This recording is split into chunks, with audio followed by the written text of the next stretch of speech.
Hello, everyone. It's Christine Marie Mason, your host for the Rose Woman podcast. And I started with that Chopin piece because I'm going to read you a quote from one of the books mentioned in this episode, Douglas Hofstadter's Gödel Escher Bach. He talks about a biographer of Chopin writing on the subject of that piece, Chopin's Etude Opus 25, number 11 in A minor, or the Winter Wind for some of you pianists out there, saying that for Hofstadter and for the biographer, it is one of the most sublime pieces of music ever written. Small-souled men, phew, does that phrase ever run against the grain of American democracy, writes Hofstadter. And yet I would suggest that it is only because we all tacitly do believe in something like Hoenecker's shocking distinction that most of us are willing to eat animals of one sort or another, to smash flies, swat mosquitoes, fight bacteria with antibiotics, and so forth. We generally concur that men, such as a cow, a turkey, a frog, and a fish, all possess some spark of consciousness, some kind of primitive soul, but by God, it's a good deal smaller than ours is. And that by no more and no less is why we, humans, feel that we have the perfect right to extinguish the dim lights in the heads of these fractionally souled beasts and to gobble down their once warm and wiggling, but now chilled and stilled protoplasm with limitless gusto and not feel a trace of guilt while doing so, end quote. So that's pretty powerful. I remember when I went on one of my first dates with my then husband, he asked me, what is your cosmology? And I was like, well, what is my cosmology? What do I believe? How do I believe the world is organized? And it was some pastiche of religiosity, dogma, direct experience, fantasy, but I'd never really teased it out before. And I was unable until that time to really see how these beliefs about how the world was organized at its most fundamental level were driving my behaviors and my interactions with other people. So today, I invite you, if you're willing, to drop in and stick around for this conversation, to take a little bit more of an esoteric journey with me into the realm of worldviews and cosmologies. How do you think the world is organized at its most fundamental level? How does that view feed into your perception of how we are related to our own bodies, to ourselves, to other people, to other beings, to the rest of the natural world, to the cosmos as a whole, to the mycelial networks? If you grew up thinking, like I did, that the only real thing was the material world of the five senses until you had some kind of extraordinary other experience, you might have one view, but by now we all know that our senses at the scale of human embodiment are inadequate unless they're aided by instrumentation.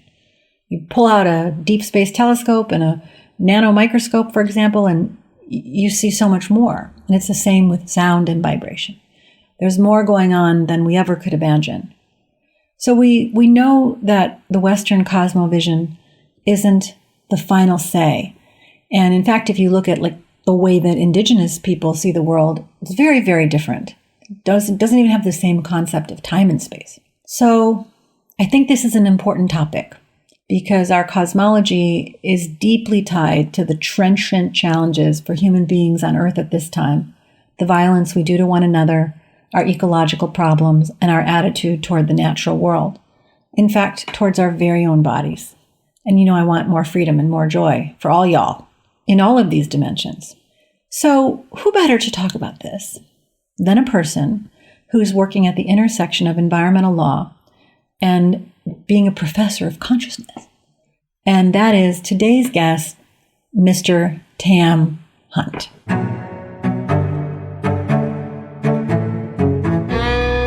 Hi, this is Tam Hunt. He's my friend from the Big Island, but that's not why he's on the podcast.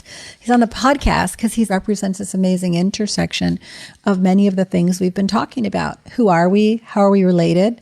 What is consciousness? What is sentience? What is the planet and our relationship to ecologies that we're part of? Glad to be here. So tell me about this evolution in you. Did you just grow up knowing you wanted to be a student of consciousness, or when did you first know you were headed in that direction? Didn't know it, out of the womb exactly, more like out of high school. I was actually in college right out of high school in Seattle at UW for one quarter. I had to leave. That's a different story, but I had to leave after one quarter. So I had a very short career at UW. And I was working at Starbucks in Seattle for the whole winter and pretty bummed at my situation. Didn't really have friends there. Seattle in wintertime is, as you might have heard, a bit depressing. I ended up browsing the philosophy section at the UW bookstore one day, I think shortly after I'd left college there, and found a few books that really intrigued me. One by Douglas Hofstadter and Daniel Dennett called The Mind's Eye. Another one by Hofstadter called Gödel, Escher, Bach, which is quite famous, won a Pulitzer Prize, and a couple others that I got at the same time. And these were, super intriguing. Gödel, Escher, Bach is actually not an easy read, but I recommend it highly. It's got some really cool kind of dialogues in between the hard chapters, written in kind of a Grecian dialogue kind of way that made the ideas accessible and fun. And then The Mind's Eye is all about kind of essays on consciousness, most of them from a materialist perspective. Kind of got me thinking a bit at 18. And I'd always been pretty philosophical and, loved science and philosophy in high school and read a lot of sci-fi. And then I ended up joining the Army, leaving the Army, going back to college, studied biology, went to law school, got a job as a lawyer. But during this whole time, well into my 30s, I was pretty consistently reading about consciousness and philosophy as, a pretty serious kind of hobby, effectively. Around 15 years ago in Santa Barbara, I met a friend through a friend who is a professor at UC Santa Barbara, professor of psychology, Jonathan Schooler. And he and I are still great friends. And after meeting at a bar and talking about philosophy at a bar, he was like, hey, we should get lunch and talk more about this. And we began, chatting about these issues. And he eventually invited me to be part of his lab as a scholar, basically visiting a scholar. And I think at the time I was also teaching at the Bren School at UC Santa Barbara in climate change law and policy. So I had a bit of an academic background already, but nothing at that time published in consciousness. And so he kind of took a bit of a leap of faith on me. And then having that position gave me some street cred to begin writing about consciousness and philosophy. So I published my first big paper on these issues back in 2011. And it really just kind of went from there and, continued what was a pretty serious hobby. And now I've turned it into a pretty serious kind of second career. I'm still a lawyer by day. Just the intersection of consciousness and the environment is a place we could really go off on. I mean, I remember reading Gödel, Escher, Bach way back when, and it was also sort of an early pointer to neuroscience and discoveries in neuroscience, this idea that, pattern recognition across physics, music, art, that patterns were really governing a lot of the way that we thought and interacted with the world. And so I feel like that distinction in the public's mind between brain and consciousness is still not clear. Mm-hmm. He was getting at that a long time ago. So let's go back to, so you're by day a lawyer, doing really serious environmental law, making sure that people have whatever, clean power, all that stuff, teaching at law school. And then you're doing the consciousness piece. And how is that interfacing for you? How do you see them related, or do you? No, I do, for sure. Yeah, they're very closely related. For me, the underlying philosophy piece and thinking about the nature of consciousness, and in particular, human consciousness in the broader framework of the universe we live in, is entirely relevant to environmentalism and why we should care. And so, without going through the whole gory story of how I came to where I am today, I'll come out quite proudly as a card-carrying panpsychist. And so I went from being pretty hardcore militant atheist and materialist to, through various kind of evolutionary steps, to 15 years ago, realizing that this school of thought called panpsychism seemed to me the most likely candidate for a sensible and life-affirming and world-affirming philosophy. The very brief version of what this means is that in panpsychism, all matter is associated with some degree of mind, and vice versa. All mind has some degree of matter. They're two sides of the same coin. Where there's mind, there's matter. Where there's matter, there's mind. And this gives me kind of this feeling of comfort in terms of my place in the universe, knowing that I'm not some, strange add-on to the universe and its laws and its origins. Instead, we evolved very organically from mind stuff that is all around us. Everything has some degree of mind. We are a more complex and more interesting piece of mind stuff that is very much connected to and evolved out of the world around us. And that to me forms the basis of a very coherent and satisfying ecological worldview. Yeah, I mean, basically, if I'm understanding you correctly, that in this view, that even things that are typically considered inanimate, like particles or atoms or rocks or something like that, are now considered as if they have some level of consciousness, experiential quality in them, and that it's that they're basically alive in some way, animated by the same stuff. Yeah, that's accurate. There's an important kind of second step in the thinking is that it's not that every rock has its own kind of rocky consciousness. It's more that all the components of anything are always going to have some degree of consciousness. So like I said, the electron and the atoms will have some degree of very, very, very minute humming of consciousness. But the rock itself probably doesn't have really anything it's like to be a rock. What makes life remarkable on this planet in its form we know today is that life seems to have leveraged faster information flows and resonances between different parts of the body of any life form we're looking at that allow for the coherent shared resonance throughout that body, and in particular in brains and mammals, in a way that gives you a coherent, complex consciousness. And so the rock and a human that weighs the same as the rock are quite different in terms of the composition. And that difference is the information flows and energy flows throughout that human body versus the rock. And that's why a rock weighs the same, but doesn't have anything like the behavioral repertoire or emotional repertoire that a human has.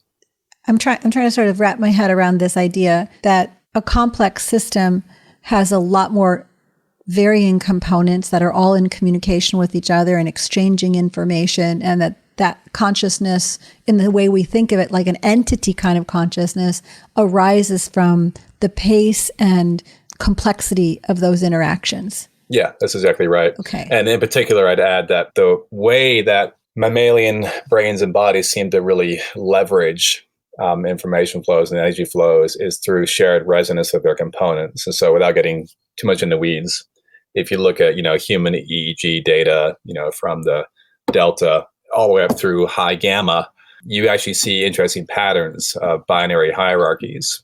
And so there's actually a bunch of experiments now that show, for example, when a human subject is asked to do math in their head, you actually see more binary hierarchy spread throughout their brain, showing pretty clearly that these binary hierarchies play a functional role.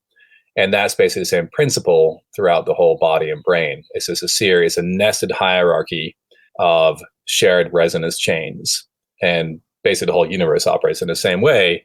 It just so happens that life on our planet, particularly mammalian life and mammalian brains and bodies, have achieved a very rare form of advanced hierarchical resonance, if that makes sense. Yeah, it makes sense. It also kind of feels magical, like I want to say like quite enchanted, that you would have these a field that's humming, all the atoms and electrons and everything's got its own little buzz going on, kind of like the Om in yoga. And then you would have these collections that are like hot spots of awareness that are built and show up as mammals, or possibly even trees, or distributed systems like that. So, I mean, I can see how that would lead you to really have a deep respect for the world around you. Yeah. When I first had this kind of, insight after reading about panpsychism and, meditating on it for a bit, I really did feel this comfort. This kind of, the metaphor was that I kind of felt like if I had fallen backwards to the ground, it would have kind of opened up and taken me in. And that actually is the metaphor for death, right? When we die, we simply are taken back into the earth and we become the same humming that we were before we were in human form. So yeah, to me, it does give a lot of comfort, just knowing that we are part of it and part of this onward eternal flow of energy. I was talking, let's go back to rocks for a minute. Okay. So here I am at this breathwork thing that we were just talking about, and you had to bring a gift. And I would say 10 out of 15 people brought rocks of some sort. And like, this whole thing, like crystals have properties, they absorb the energy around them. These rocks are meaningful to me, like it's a piece of earth that I belong to. I do feel like we have some sort of either conceptual or spiritual relationship to minerals. Do you think that's just cultural? Or is there something inherent in the human connection to the planet that's behind that? I don't know. I would say, and this might annoy some of your listeners, but so be it.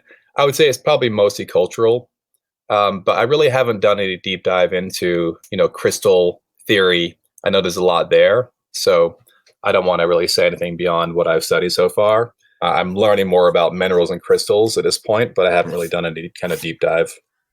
I like that you're sticking to your knitting, like you know what you're doing.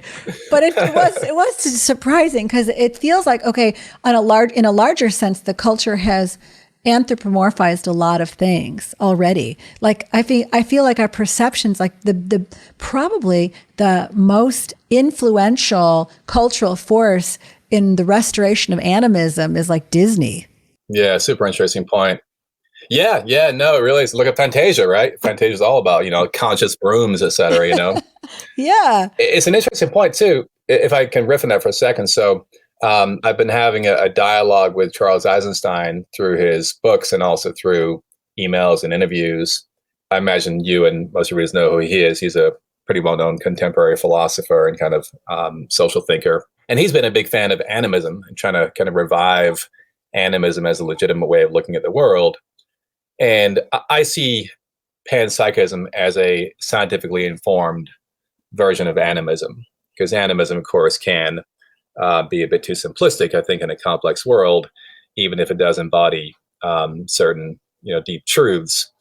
And he basically agreed with that when I interviewed him. He's like, yeah, I think he thinks animism and panpsychism are kind of pretty equivalent. But in our work, we've tried to add a mathematical and scientific overlay to the panpsychist philosophical bones to make it, more than just philosophy, which is important in itself. But to be scientific, we need to have a framework we can actually use to quantify things and test things and then see, if we can actually go beyond that and make predictions. Animism, for people who aren't really aware of that as an idea, it says that even inanimate objects are part of the community of beings and they have intrinsic value, and that we share privileges and responsibilities with them. So there's a piece in the animism which is common to land-based traditions, indigenous traditions all over the world, that basically says everything is ensouled, and they seem to have deeper respect for what's happening on the planet because of that. Yeah, I fully agree with that. I wrote a piece years ago, actually, fairly early on this journey through panpsychism. I called it The Mirror of the World, and how when you do see the world as ensouled or enminded, then you actually do see yourself in the world.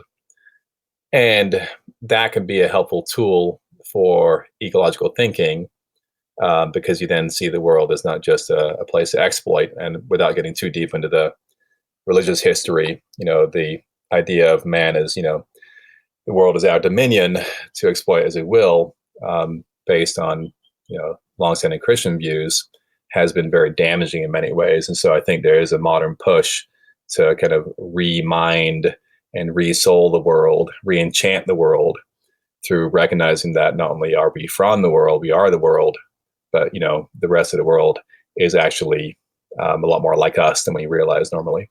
So how does this stuff show up in your day-to-day life? Do you think from your youth and, when you were coming of age and a young, earlier in your life, does it change the way you relate to people and see others? You seem to be a very tolerant and loving person in general. Well, thanks for that. I try to be. Don't always succeed, but I try to be. Yeah, no, it does. Who knows how much of my adult behavior would be what it is without any philosophical, overlay, right? But certainly, I think since I've, been doing this work, not only in philosophy, but also through my spiritual work. And, one of the areas I've written a lot about is not just, the scientific study of consciousness, but also trying to reconcile science and spirituality. I've written a couple of books about that so far. I have a third on the way. I see it as a tool for behavior and kind of right livelihood and personal ethics in various ways. And I'll just hit on, one pretty big one. Another big hero of mine for a long time now has been Alan Watts. And he came up through Episcopalian Christianity, found Buddhism fairly early on, definitely partial to Advaita Vedanta and Taoism and Zen, etc. But one of the key things he kind of talks about in his work and in his books and hits it over and over again is that our conception of self in the modern world is far too narrow. We envision ourselves as a bag of bones, kind of a meat suit walking through life, and then we die, and that's kind of it, right? So it's pretty depressing in many levels, and it doesn't lead to a very useful set of tools for how to relate to each other. So he suggests, and I think this is a very reasonable and rational way of viewing the situation, that we are in fact not just this little human meat suit, but we are in fact the everything. We are the all, because there is in fact no real boundary between us and the rest of the universe. And the wave ocean metaphor is very apropos here, certainly not unique to me or to Watts, but if you are a wave on the ocean, show me where the boundary is between you and the ocean.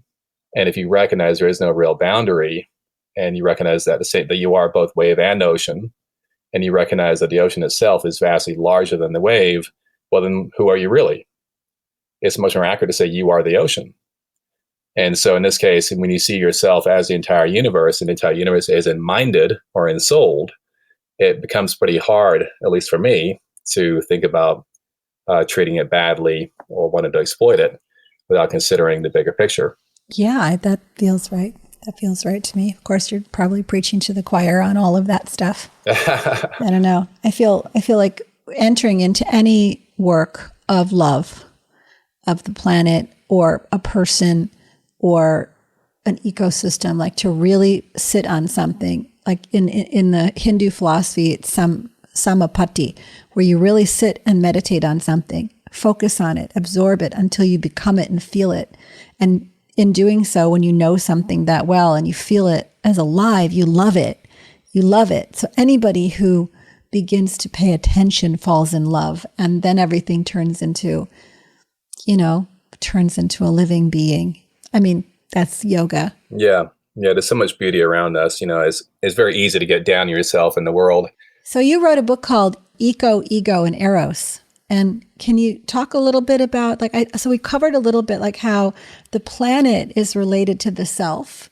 And can you talk about that as how it relates to Eros and what that conception is in your mind in this collection of essays? Yeah, so Eco, Ego, Eros came out back in 2014 and was a collection of essays I wrote for the Santa Barbara Independent, intending to put them into a book. So they have a theme, or a few themes. The central theme is what I described already as panpsychism, and it's looking at how the panpsychist idea leads to changes in worldview in various fields, including biology and physics and philosophy. It goes to a lot of things because, again, it really is a big shift. A lot of people I think have heard of the term panpsychism, but maybe haven't really kind of thought it through and what it means in their life. And there's no, correct answer here, quote unquote. But for me, it just means that you really do think through the idea of not only other beings all around you. And I don't push on my table and worry about harming the electrons. It's not for me that kind of ethical system. Rather, it leads me to believe that, all the more complex creatures around me, from ants on up, mosquitoes and beetles and rats and bats and cats, they have an emotional life. They have an inner life. And that does lead to differences in how you treat them, hopefully. I'm veganish nowadays. I wasn't always vegan or even veganish. And so there's always an inner dialogue with myself as to how much I take into account the idea of other creatures' emotional lives and suffering from our use of them for whatever reason, whether it's, getting honey from bees or leather from cows or food from pigs, etc. But I think it goes to all that, and when you think about it, in terms of evolutionary theory, from a more scientific perspective, it leads to quite big differences in terms of how we got here. And it leads to the notion of mind being a force in evolution, a problem solving force, which actually does have a feedback loop on our bodies and the evolution of those bodies over time. And I talk about that quite a bit in the first 10 essays in the book. And it also goes to things like in physics. We've talked for decades now, for 100 years, about the double slit experiment of physics. And without going into details there, I'll just mention that some physicists, including Freeman Dyson, an American physicist, was fond of saying that the notion of chance in quantum physics should be revised to choice, not chance, and that the electrons or the atoms are exerting some kind of choice over how they behave. It's not just a random chance. And so those kind of things, those are profound differences in how you view the universe and our place in it. And that's what we explore in that book. By we, I mean I. I slipped into the royal we there. Yeah, we. Like the idea of you like shape-shifting, right? And taking on different personas to ask these questions. Yeah. Well, that's actually, it's another interesting consequence of this worldview, is that when you think about the human brain and its complexity and its hemispherical structure, and then specialized circuits in each hemisphere, we actually are a we. I talk about I, but I'm always a we in each moment. And, me speaking right now, I am the dominant moment of consciousness in a brain, mind, body system, which is always changing in each moment. And each word I'm speaking right now is a product of a different I. Basically a dominant tam arises from the roiling cauldron of activity below the surface. The roiling cauldron of Tam's mental activity. Yes. Exactly. Yes, for sure. We. When you made the move to Hawaii, what was behind that move? And did it change it even further? Like when I moved to Hawaii, I got my first experience of living indoor, outdoor all the time, and really felt myself shifting as a physical being from being on the planet into being within the biosphere, like really part of the rain and part of the wind and being held by nature. And I got a different understanding of how I as a human was being shaped by the rest of the natural world all the time. I wonder if you had anything similar to that happen, or, maybe being in California, you grew up outside all the time. I grew up a lot of times like inside watching Speed Racer on the television. Yeah, it's a good question. I lived in Hawaii the first time 31 years ago. I came here as an army boy from Germany, and I arrived in Oahu, but way back in 1992. That was actually the era where I was reading deeply in this area, of philosophy and consciousness. And who knows actually how much it influenced my thinking, but certainly, yeah, I did. I really enjoyed and really kind of sank into, metaphorically and physically, the jungle on Oahu. Did a lot of hiking, really enjoyed being in nature. And the beauty of Hawaii, among other parts of it, is that it's really hard to get hurt very badly, short of falling off a cliff or drowning, because there's nothing that can really harm you here in terms of plant or animal life. There's no poisonous snakes. There's really no poisonous plants. So you can kind of just like sink into the world around you and really kind of feel it and be in it without worrying about, getting anything more than a mosquito bite. So yeah, I think, being here then and living here now full time for the last 7 years, yeah, it's an interesting question. Maybe I should develop a school of tropical panpsychism and discuss the tropical overlay. Hey, I think there's no accident that the tropical religions and the tropical cultures are, generally speaking, much more relaxed, trusting, faithful, easy. Yeah, that's a good point. Versus the northern ones where you're fighting nature.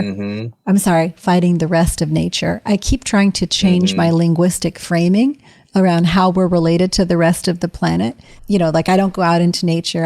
I am communing with the rest of nature and trying to see myself as part of that. It's hard though, changing your language. Yeah, it is. I've been reading a lot on Hopi and Blackfeet linguistics, lately, Hmm. and how the name of a thing is constantly changing depending on what else it's in relationship to at any given time. Like the whole linguistic structure frames things as being related, not in subject-object consciousness. Pretty mind-blowing, actually. Yeah, send me anything you have on that. I'm really curious to learn more about that. Can I add a comment on that? Yeah. Yeah, so I'm writing a book on pre-contact Hopi life, a novel. And I've been going to the Southwest for many years now too, like probably 30 years again, and bought some property recently in Arizona, partly so I could be in that part of the world and kind of feel into it more. Partly because it's like the opposite of tropical Hawaii, and I love them both. Everything can kill you in Arizona and nothing can kill you in Hawaii, to be very simplistic about it. But it's such a beautiful part of the world. The Hopi culture and what they used to call the Anasazi, now they call the ancestral Pueblo cultures that the Hopis are descended from, just left such beautiful artifacts and homes and great houses, etc. Really inspired me visiting there. And I am writing a novel now about that world. And part of my novel is, in fact, continuing the tradition of Hopi animal stories. And their point of one of many in the Hopi tradition is to again recognize that the universe, the world around them, is ensouled and minded. That the coyote and the badger and the eagle, these are all their souls too. They're entities. They think they have agency.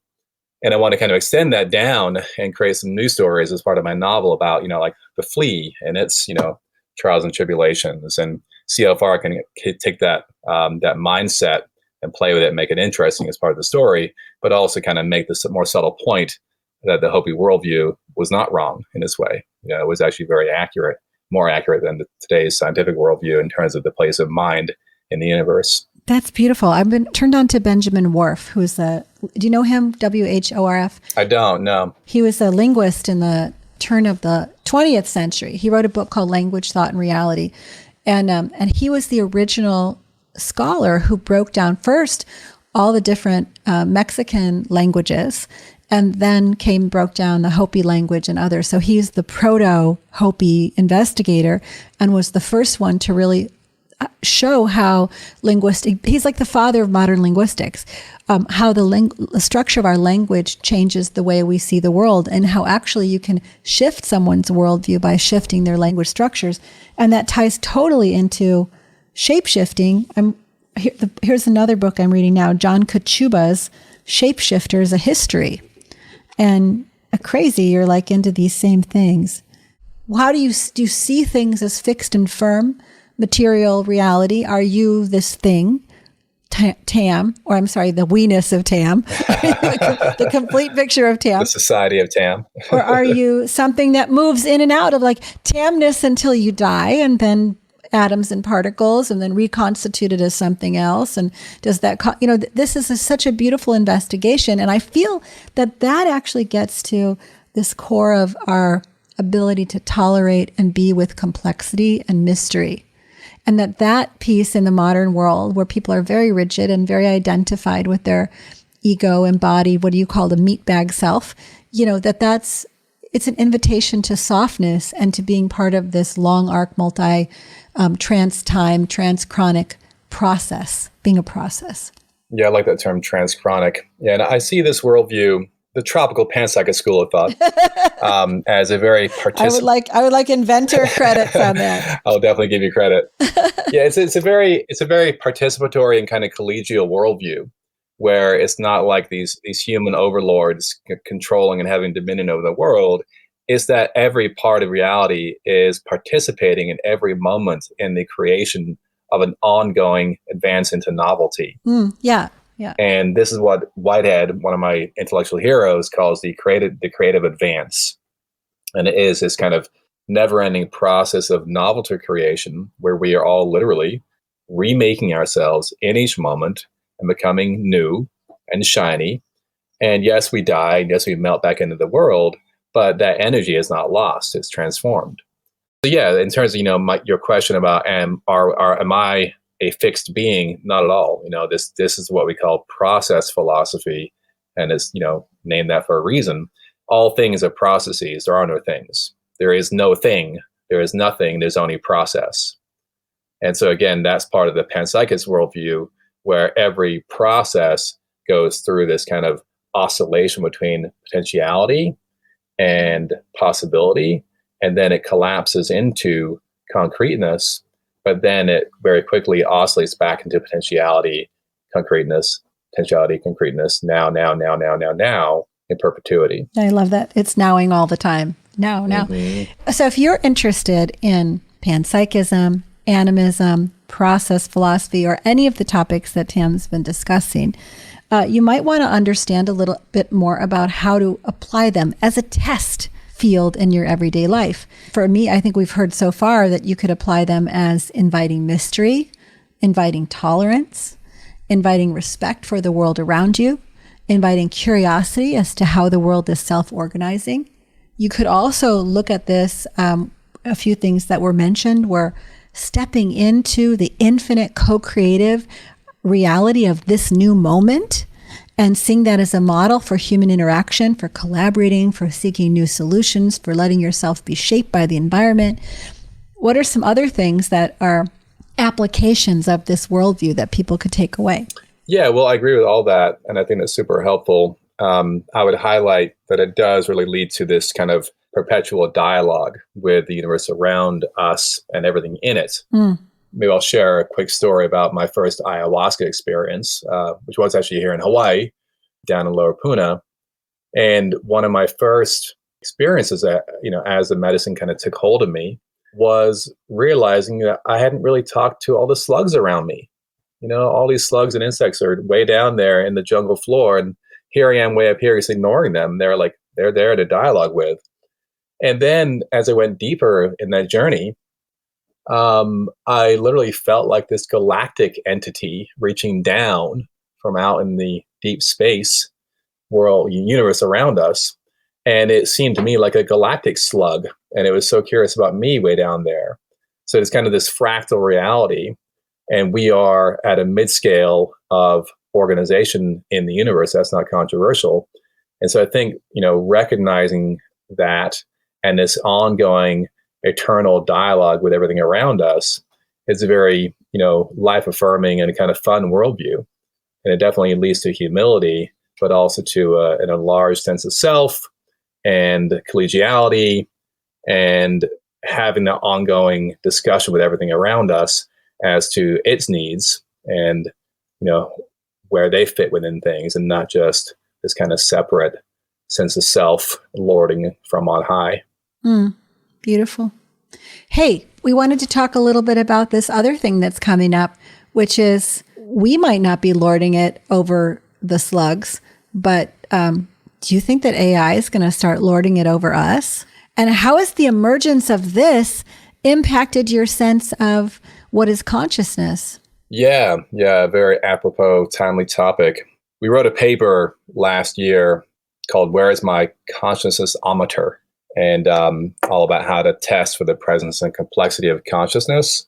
And it's a framework for looking at any system, including AI or human or a cat or a rat or a bat or a gnat, and assessing, whether it's conscious and how much is there.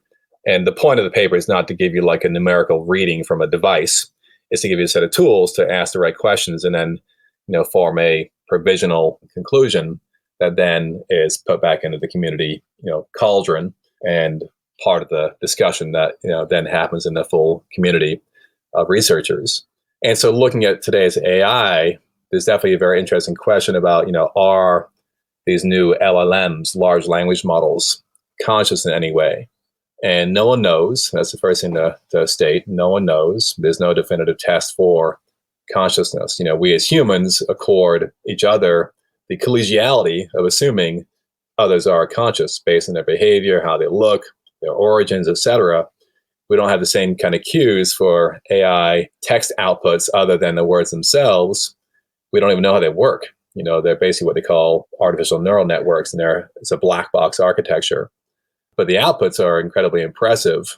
And certainly the outputs alone, if we didn't know they came from, an AI, let's say you were asked 3 years ago, I showed you this beautiful painting that my friend Freely created on Midjourney, by putting in the text in Tropic Mary, and it spit back this gorgeous painting of a very complex, ethereal Mary with flowers and various little creatures around her. If I'd shown you that 3 years ago, you would have said, well, obviously that's a human that created that, someone that had agency and deep, rich consciousness. And yet this computer created it in 3 seconds. And we still have a hard time attributing any kind of consciousness to it, I think for good reason, because we know it's just a computer, but that kind of output, what we call the creative correlative consciousness in our paper, is a very important set of data for determining, our own views on whether any particular AI is conscious. But I think beyond the kind of very interesting philosophical question of are we creating new conscious entities? And, if so, what does that say about our own consciousness? I think there's a very deep and urgent conversation about the safety of these new generation, this new generation of AIs. GPT 4.0 is incredibly impressive. It passed the universal bar exam at a rate better than 90% of human exam takers, and various other, tests of reasoning ability. So it is extremely intelligent already. And given the exponential explosion in AI intelligence and energy use, I think these are really, really important issues. And a lot of people, I think, are seeing the bright, shiny toys that are now available to us and coming down the pike and saying, hey, this is really good for humanity. But I tend to think of it longer term. I think in trajectories. And I worry very much about where this is going in 5, 10, 20 years. And I see it as being potentially very, very damaging. So I hope we all, take a pause and really think through what this means for our species and the world around us.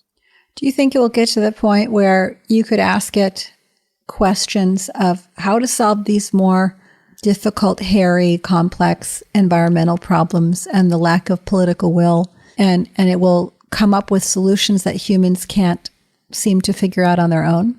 I think it would certainly come up with written solutions and suggestions that we might not have thought of, for sure. Yeah, in very many areas, because, already we can see GPT 4.5 on the horizon, and, the rate of improvement in intelligence is quite likely a 4.5 or 5.0 would be quite a bit smarter than even your smartest human. That is quite intriguing and exciting. But again, where does it go? That's kind of where my mind fixates on. I definitely see some real benefits in many, many areas of human activity.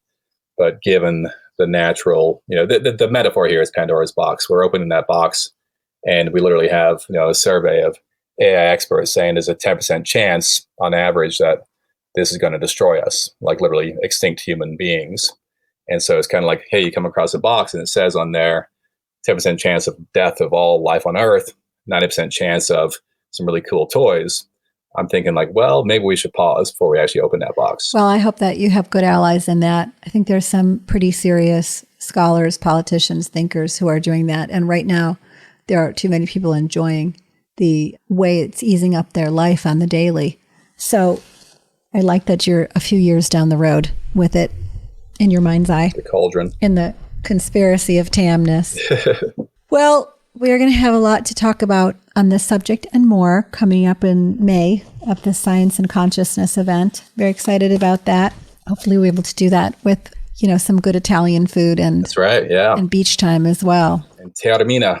Yeah, for sure. And I'll be talking about these issues actually in my plenary at the conference. And so I'm going to add in some discussion of the AI piece alongside my discussion about the nature of electromagnetic fields and consciousness. Beautiful. I've also got a book coming out soon called Sexy Trees of Hawaii. So stay tuned for that. Sure to be a bestseller. It's a photo book. And then also a novel about Hawaii coming out probably next year. And then other than that, who knows? Many, many things. Well, thank you so much. Yeah, thank you. Great to talk to you. Alan Watts, the full quote.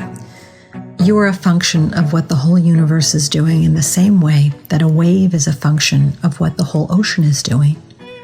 We do not come into this world, we come out of it, as leaves from a tree. As the ocean waves, the universe peoples. Every individual is an expression of the whole realm of nature, a unique action of the total universe. And just for funsies, why don't we close with this Alan Watts quote? "The meaning of life is just to be alive. It is so plain and so obvious and so simple, and yet everybody rushes around in a great panic as if it were necessary to achieve something beyond themselves." So today I wish you joy in just being yourself, in just being alive. If you enjoyed this episode, please share it with someone. Just pause and text the link. And as always, I really appreciate ratings and reviews and shares because we do a lot to highlight and support the guests and get their message out. And it's always nice for them to have a larger audience. And that's where you come in. Thanks so much for breaking the Rose Woman into the top 5% of pods globally. Super appreciate everybody's support.